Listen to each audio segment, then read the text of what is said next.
Nakita po natin kahapon ang part 1 ng video message ni Vice President Sara Duterte kung saan nililihis na naman niya ang mga issue.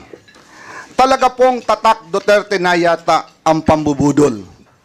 Mula sa peking war on drugs, peking good governance, peking pagkontra sa korupsyon, at ngayon, peking sagot sa mga issue. Una, simpleng tao lang daw siya, pero mahigit 400 bodyguards. Siya lang po ang kaisa-isang Vice President sa kasaysayan ng Pilipinas na may ganun kadaming security. May sarili pang Vice Presidential Security Group. Never happened in the history of the Philippines. Nag-iisa nga siyang humarap sa pagdinig ng Committee on Appropriations, pero sangkaterba naman ang bodyguard sa labas ng conference room. Humiling pa ng pagkain para sa 100 gwardiya na dala-dala niya at hindi naman kinain. Hindi po ba't pang-iinsulto at pag-aaksaya ito ng resources ng gobyerno? Pangalawa, sinasabi niya, hindi lang daw sanay ang ilang miyembro ng Kongreso na hindi makuha ang sagot na gusto nila. Karapatan at trabaho ng Kongreso ang pagbubusisi ng budget. Ang hindi niya pagsagot sa maayos na tanong at lalo pa ang hindi niya pagdalo sa hearing ngayon ay nagpapakita na kawalang respeto at paggalang sa mga kinatawan ng taong bayan. Hindi lang po kongresista ang winalanghiyan niya dito, kung hindi ang buong sambayanang Pilipinas. Tinatakpan niya ang hindi pagsagot sa tanong sa pamamagitan ng pag-iinsulto sa mga kongresista na ginawa lang naman ng kanilang mga trabaho. Gusto nila ang interbranch courtesy, pero siya mismo walang kortesiya sa Kongreso.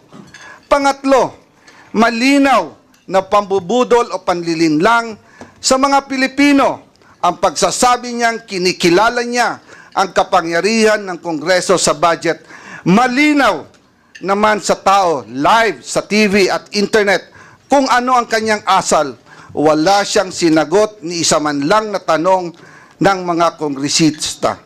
Abogado pa naman siya, pero mukhang absent siya nung tinuro ang prinsipyo ng separation of powers at Kongreso bilang co-equal, kapantay ng sangay ng gobyerno ng ehekutibo.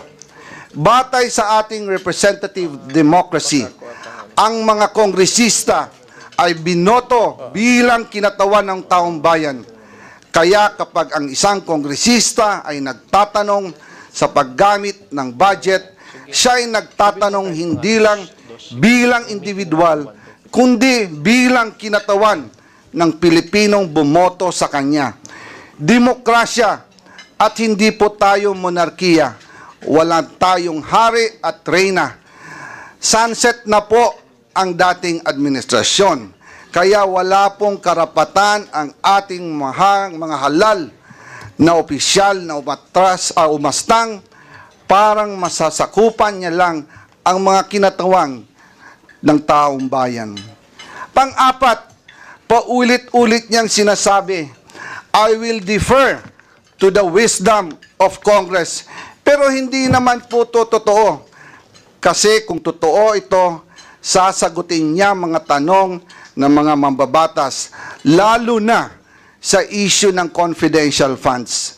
Naalala ko last year, kinausap namin si BP Sara at ang kanyang mga trusted aides tungkol sa 2024 budget.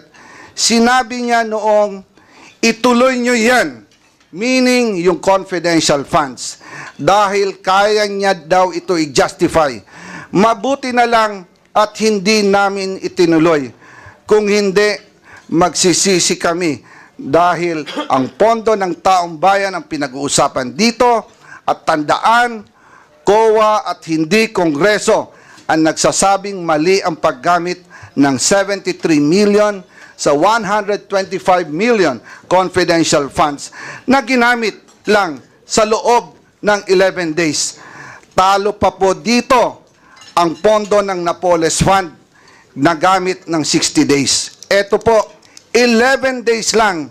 And ngayon, bibigyan pa ba natin siya ng 2 billion na pang gagastos daw sa mahihirap? Ibigay po natin to sa tamang ahensya. Huwag po nating ayahan na waldasin na naman ang kahit pisong sintimo na dapat natin bantayan. Politika daw ang dahilan ng umano'y panggigipit sa kanya ng Kongreso. Nanunood kaya siya ng budget hearings? Nakikita niya kaya kung gaano kahaba at katagal ang pandinig at mga questions and answers na kinakaharap ng iba't ibang ahensya ng pamahalaan para i-justify ang kanilang budget? Why should the OBP be any different? Especially napakagaling magwaldas, maglakwatsa at mangurakot. Malinaw, diversionary tactic ang video message ni BP Sara. Tulad ng tatay niya, gusto niyang ilihis ang usapin sa tunay ng isyong kinakaharap niya. Ayaw niya kasing magpaliwanag. 125 million confidential funds spent in 11 days at nagsabi mismo ang COA na mali ang paggastos nito.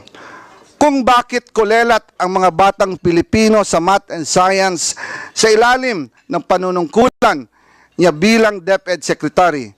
Kung bakit sirang gatas, may insekto at inaamag na Nutriban ang pinamimigay sa mga mag-aaral. Kung bakit malala ang korupsyon sa DepEd at palpak ang kanyang panunungkulan dahil tamad at hindi siya pumapasok kahit minsan sa Department of Education. At higit sa lahat, kung bakit sa gitna ng lahat na kapalpakan at katiwalian, ito ay dapat siyang pagkatiwalaan pa ng 2 billion sa 2025.